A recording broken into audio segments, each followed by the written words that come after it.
Hi everyone, let us start with the new module in which we are going to discuss about the legs and yoke tools.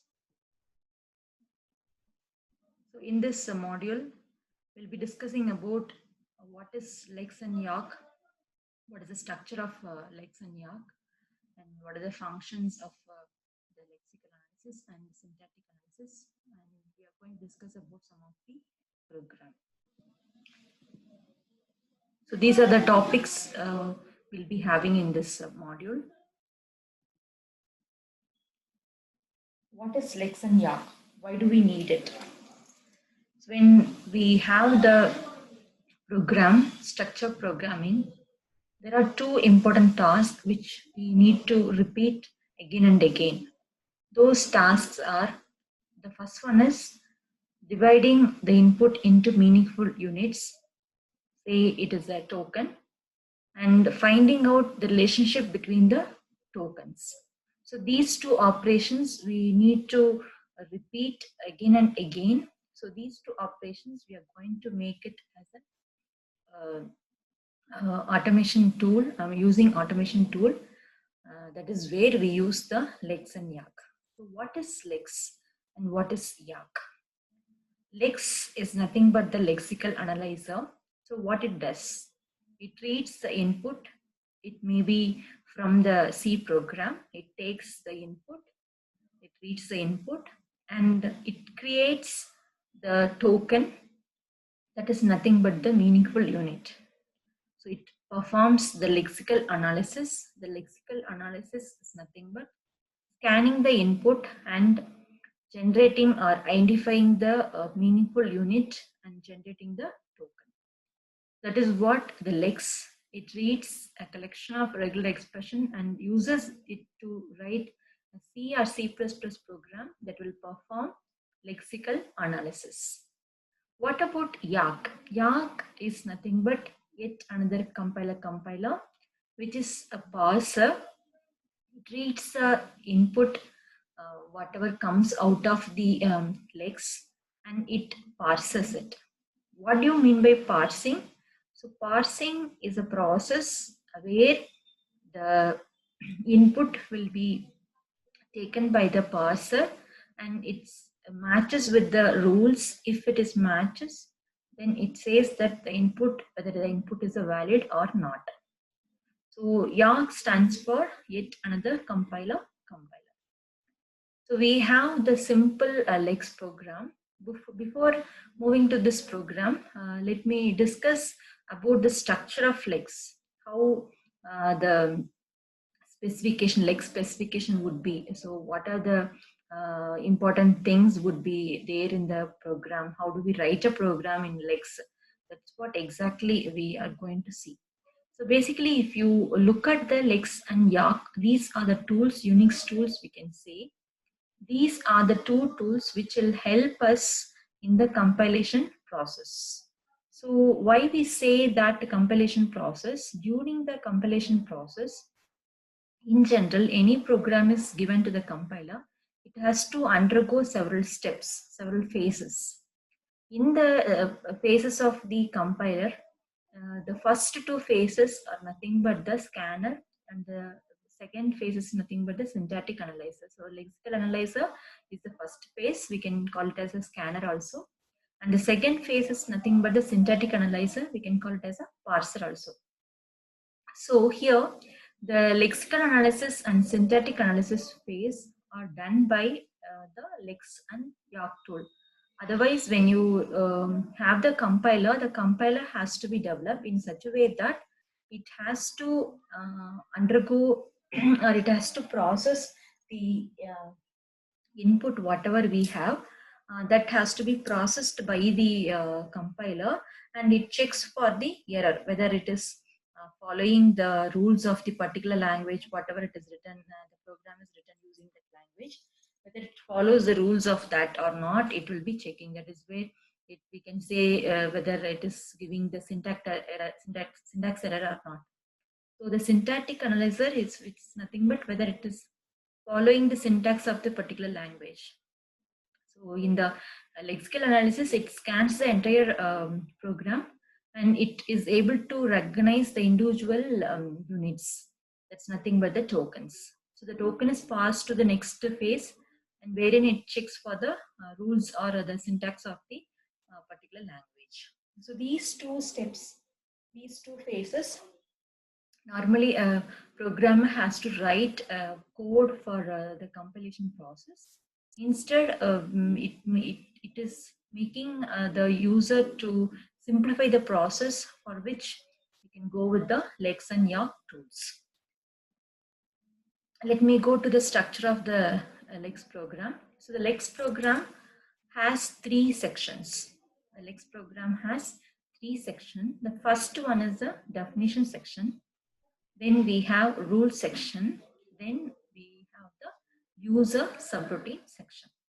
So these are the three sections which forms the Lex programs. When a programmer writes a Lex program, he or she has to follow the structure of the Lex program in this way. And here each section is separated by the 2% symbol, the pair of percentage symbol, which will be used to separate the sections, three sections, which means before the rule section, we have the percentage symbol. Similarly, before the user section, subroutine section, we have the percentage sign, the pair of percentage sign. And the definition section, the rule section and user subroutine section, what are the contents would be there in the each section? That is what exactly we are going to see now. The first, before moving to that, this is a skeleton of the Lex specification, and always we write the Lex file with the extension .l. So if at all the program name is X, so we can represent the program as x.l. So this is a Lex file. And you can see the structure. So we have the definition structure section, rule section, and user subroutine section. So the definition section and rule section is separated by the pair of percentage sign, and the rule section and the user subroutine section is separated by again the pair of percentage sign. In definition section, we use percentage open curly brackets and percentage close curly brackets we use to keep the content inside the definition section.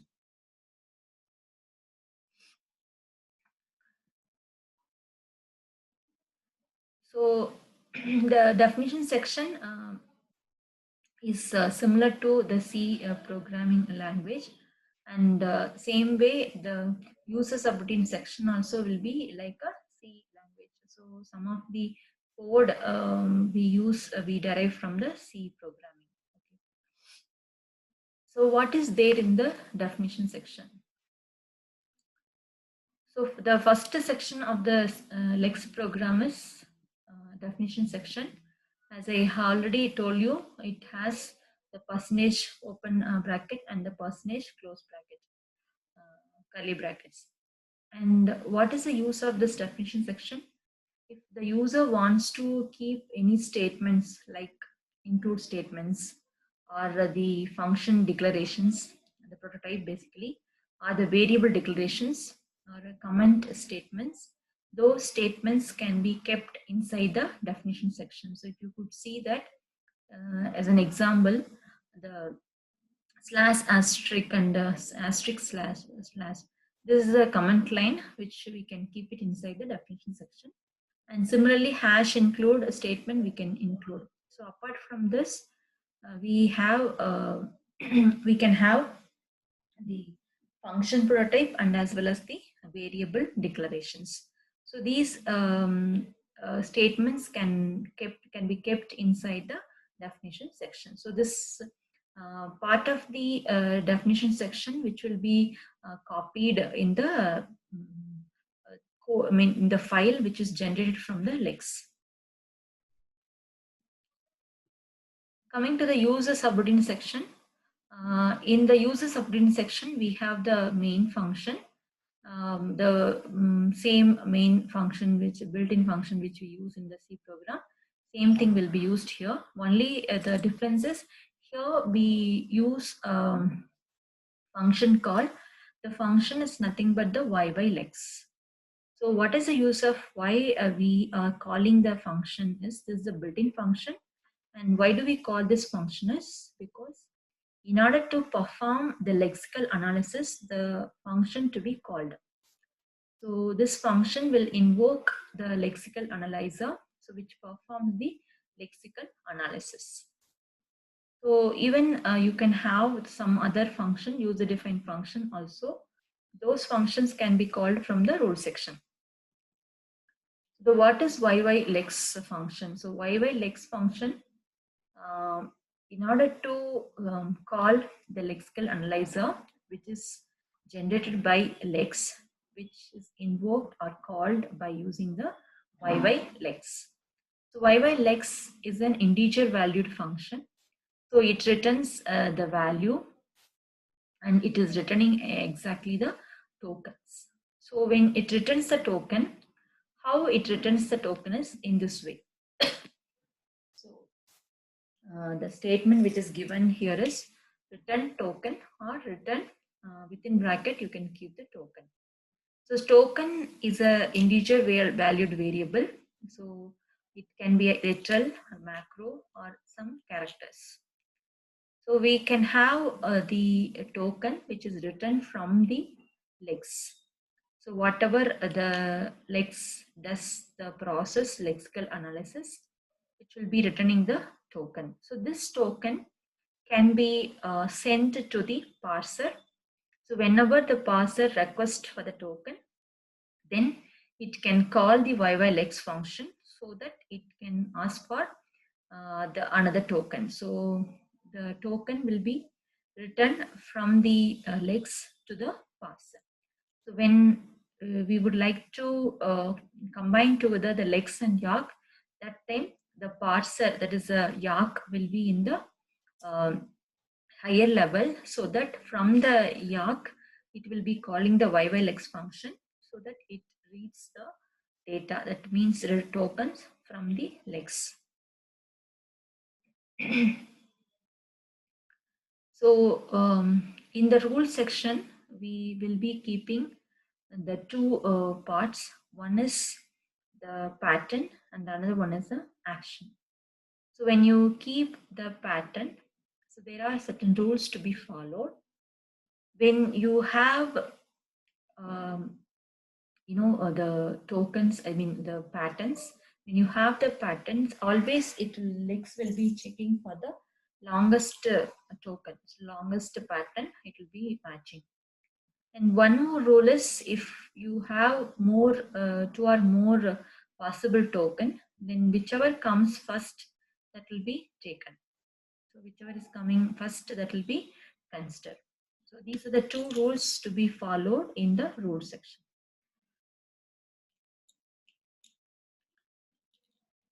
In the definition section, we have one more keyword, that is identifier. Identifier can be used inside the definition section. For example, there is a syntax for the identifier. Identifier followed by string. Say for example, in the given box, which is written as L. So L is an identifier. The string is A to Z and A, capital A to Z. Okay, this is the string.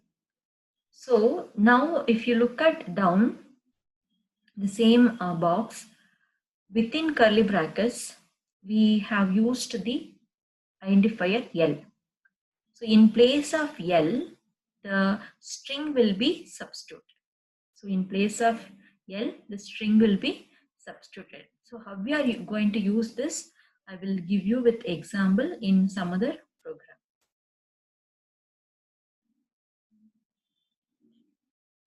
So I will come back to this part later. So let me go back to the program which I have shown you already.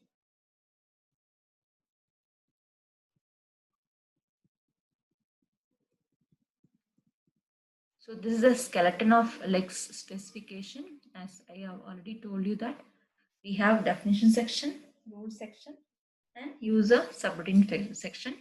In the user subroutine section, we have the main function.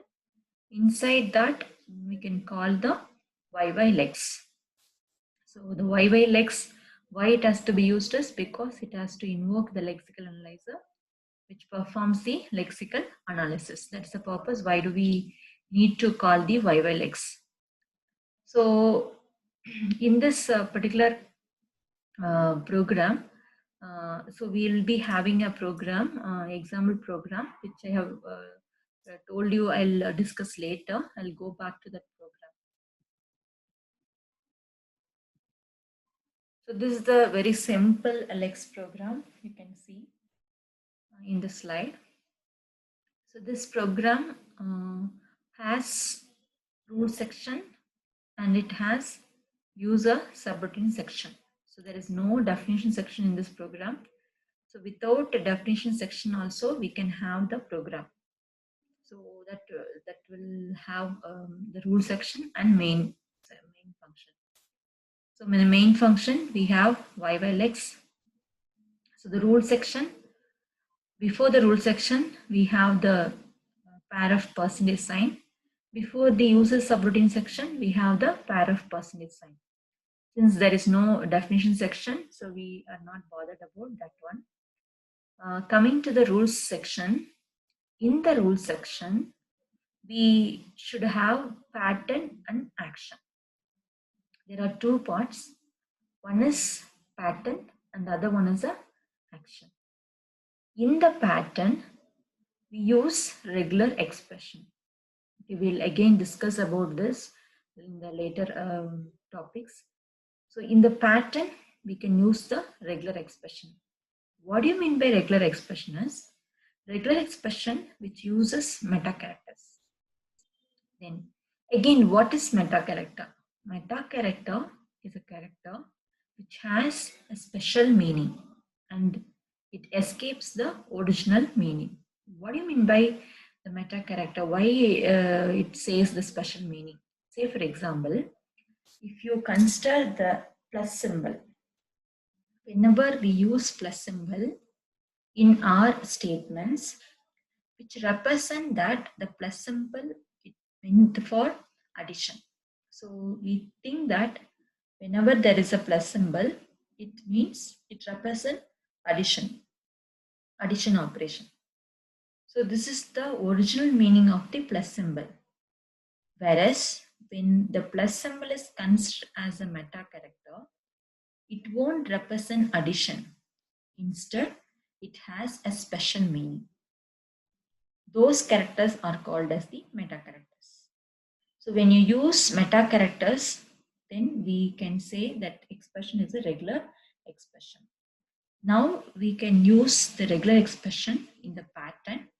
Why do we need pattern is because whenever you have some input, when the input is given to this program, Lex program has to scan the input and identify the meaningful units. How it identifies the meaningful unit? Whatever the pattern you have in the rule section, that will be matched with the input. If the input is matching with the pattern, then yes, the input is a proper one. Then we can go ahead with the action part. So what is there in the action part? Action part, we can say print the matched pattern, or we can do something else. So here we have the two parts in the rule section. One is the pattern and another one is the action. So in the pattern, what is given? So there is a dot. Then we have the pipeline. Then we have /n. So the dot, it is not representing a decimal point. Generally, the dot is a symbol which represents decimal point. But here, since it is a meta character, it doesn't represent the decimal point. Instead, it represents any single character. So it is matching with any single character except the new line character. So in the input, whatever the character comes, whatever the characters is given, those characters can be matched by the dot. So each character will be matched with the dot and the corresponding action will be taken place. So this is one side. The other side could be, so there is a pipeline. Here pipeline represent either this pattern or that, either this regular expression or that regular expression. So dot symbol or slash n. So the dot symbol, I have told you that it represents any single character, which means it can match any single character except the new line. If suppose in the input, if we have any new line character, then that can be matched with this pattern, that is slash n. So slash n will be matched with the input if there is a new line character in the input. If so, then if it is matched, then the corresponding action has to be taken place. What is the action in the action part? It is saying echo. So what it does, whatever matched, that will be displayed, that will be printed. That is the use of the echo statement here. So if you look at some of the things which is similar to Unix, that is the reason I have told you that the Lex and Yacc tools are Unix tools. So we can run, we can create the Lex and Yacc program and run those programs in the Unix environment. So Linux environment, you can run these programs. So when the Linux is installed, so with that, if we have a compiler for the Lex and Yacc, definitely we'll be able to write a program and run the program. That is the program of Lex and Yacc. So some of the instructions, some of the statements which is similar to Unix commands, whatever the Unix commands you studied, in the Unix courses. So from that, you whatever the commands you were aware, then you can apply here also. So the echo statement, which is used to print or display the content, it is just echo whatever it is matched. So what is matched? It will be matching either any single character or it will be matching the new line character. So in the input, when the input has any character or which has the new line character, it just echo, just display. That is what the program does. This particular program does. So the program will start from the main function. It will invoke a lexical analyzer. So it performs the lexical analysis. When it performs the lexical analysis, it reads the regular expression from the pattern and the corresponding action will be taken place. So this is a simple Lex program. Similar to that, we will be having some other program also. So again, we have one more program. So this program is used to recognize words with, so it is used to recognize the words with the help of the Lex program. So when you want to recognize some words, you can use this specification. Now, if you look at the program, again, the program has all the three sections: definition section, rule section, and user subroutine section. If you look at the user subroutine section, as I told you already, we have the main function and there is a function called yylex. And if you look at the definition section, as I have already mentioned, the definition section has percentage open curly braces and percentage close curly braces. So within which we can keep some of the statements. Those statements can be comment line, include statement, function prototypes, and variable declarations. So these statements can appear inside the definition section, especially within the percentage open and percentage close. And apart from that, we have something else also. This is which I have already mentioned this, there is an identifier. There is an identifier. So L is an identifier. Generally, the identifiers which will be given with the name in capital letters. So there's no problem if you are giving the name in small letters also, but generally we represent using the capital letter N. So the name, any variable identifier names you can give it, and followed by the string. So in place of the string, we give the regular expression because the pattern which you are going to keep inside the rule section, that is why the regular expression is used. If you look at the regular expression within square bracket A to Z and capital A to Z. As I already told you that if you know the Unix, most of the things we refer from the Unix and from the C programming language. In Unix, we would have used this kind of regular expression for matching the alphabetical letters.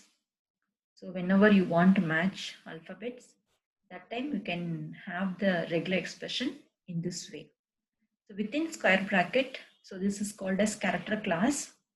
Within square bracket, whatever the characters you give, that can be matched with the input. When you give the characters, if you give individual character, yes, of course, that is also to be matched.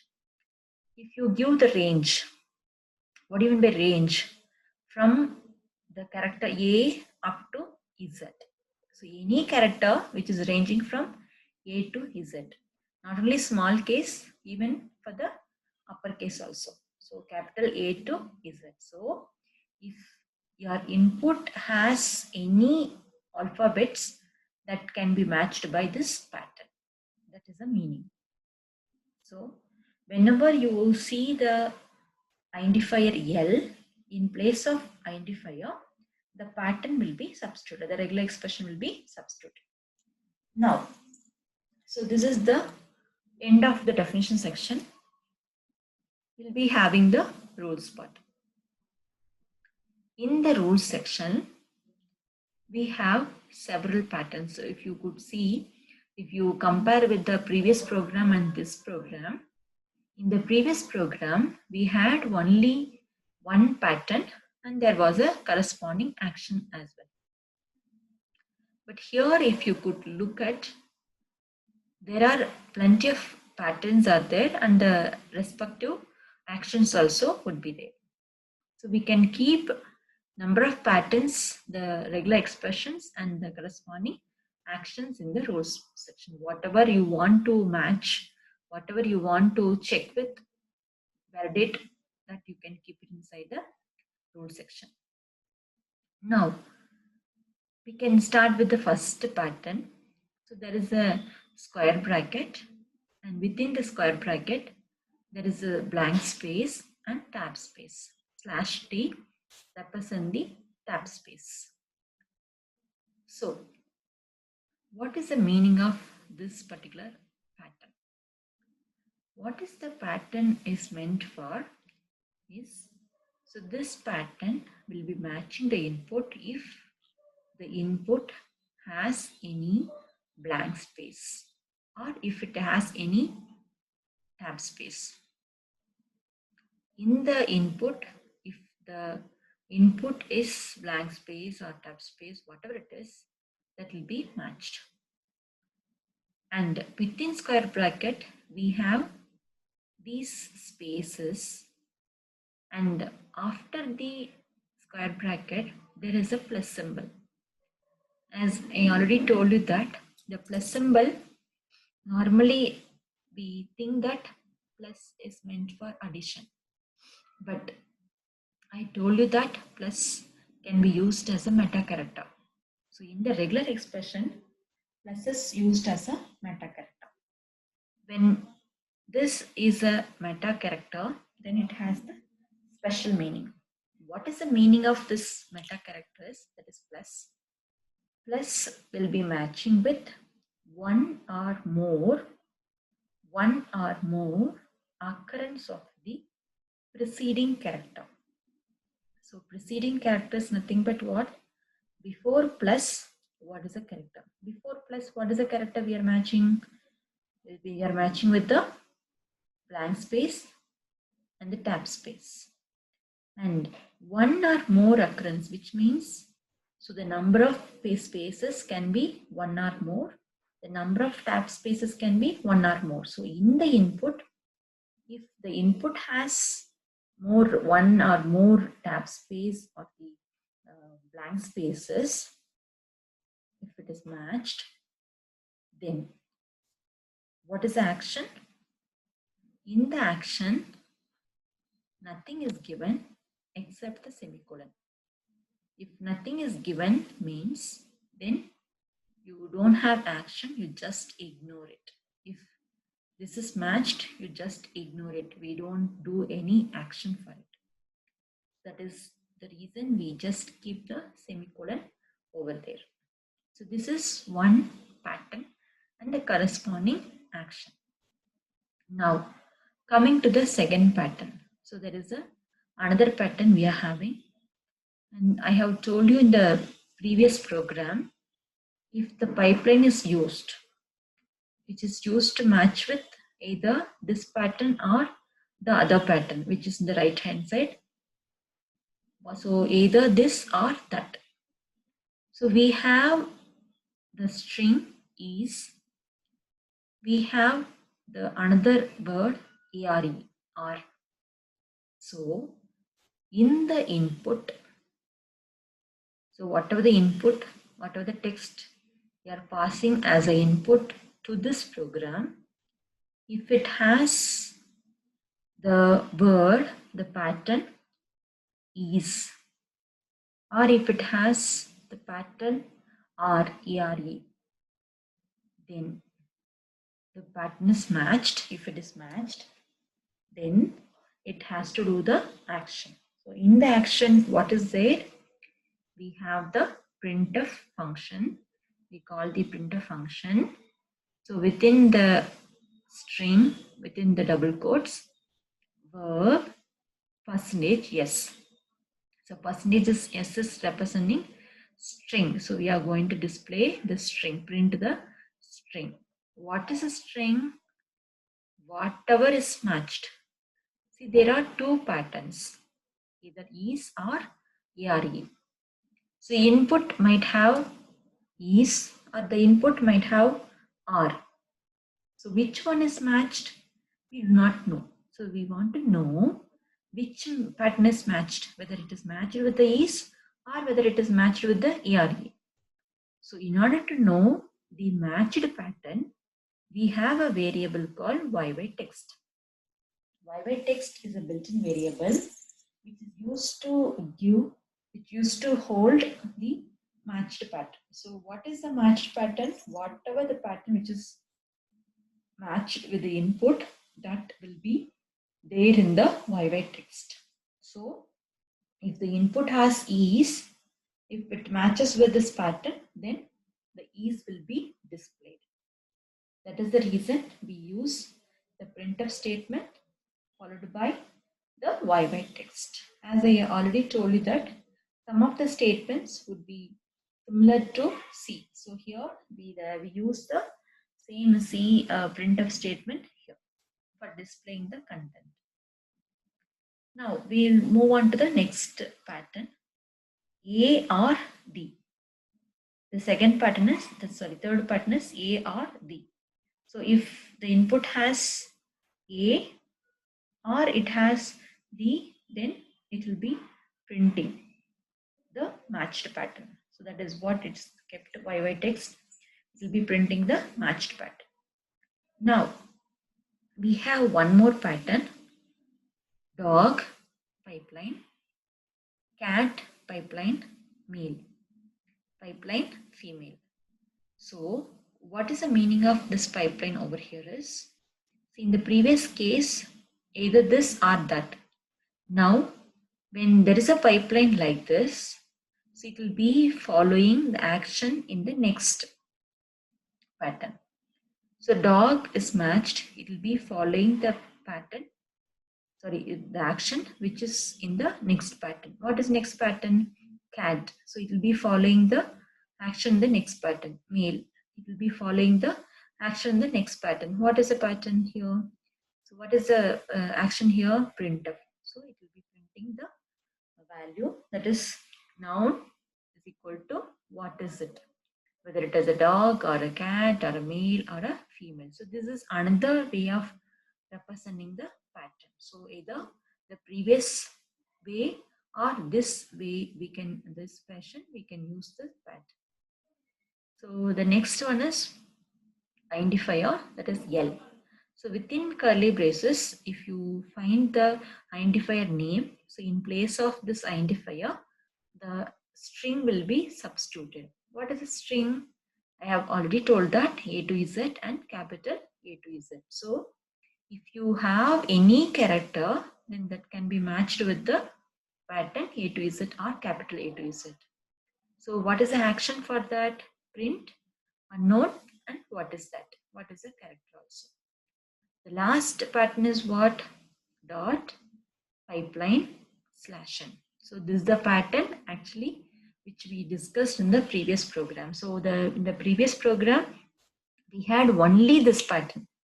So which does whatever you give, whatever the character you give, that will be printed, because the dot represent any character. So if you give any character, that can be matched and that will be printed. So for printing we use echo. So these are the patterns we have. Now when you run the program, if you give the input which is shown in the underline, the dog is a male. So when you stop the input, you press Ctrl D, right? And so what will happen? The is matched with the third pattern, and what is the what it will print? Determiner and D. That is what? Determiner colon D. Next, the dog. The dog is what?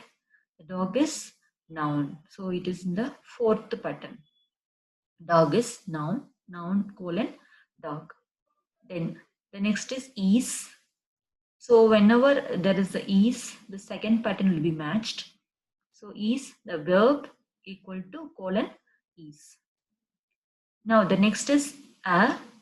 So what will happen? The third pattern will be matched, determiner colon a. Then the next input is male. So what will happen? It will be checked with the fourth pattern, and if it is matched, then noun colon male. So this is what the input is given to the program, and the input is taken and it will be matched with the patterns, and if the pattern is matched, the corresponding action will be taken place. Same way which will happen for the next input, female, cat, dog is, and then canon is male. So when you give a different inputs, you'll be getting the output as such. So this is exactly whenever you want to recognize some words. So what you want to recognize, what you want to match with. So those patterns, you keep it inside the rule section, so that whenever there is an input which is given, so it will be matched with the pattern. If it is matched, then the corresponding action will be taken place. So it will, if it is not matched, then it will go to the next pattern. So it keeps checking all the pattern. So if the pattern is matched, then it will display according to the action given in the pattern. So this is what the Lex program we have, and we will be using a different Lex program for a different kind of input, and which is basically used to match with the regular expression, and it creates the token. So whenever it is able to recognize the pattern, yes, of course, in the matched pattern that will be available in the YY text. So when you have the YY text, that will give you what is the matched pattern, what is the pattern which is matched. The input that it will be available in the void text. So void text is a built-in variable which holds the matched pattern. So far I have explained about what is Lex, what is the structure of the Lex program, and how it would be. So when you have a Lex program, when you are giving the input to the Lex program, how it will react, okay, and how the program is going to run. Okay, so far I didn't discuss about the execution of the program. Just I have mentioned this is a program, and if you are giving the input, this is the way it works. But how do we execute the program? That we will discuss in the next session.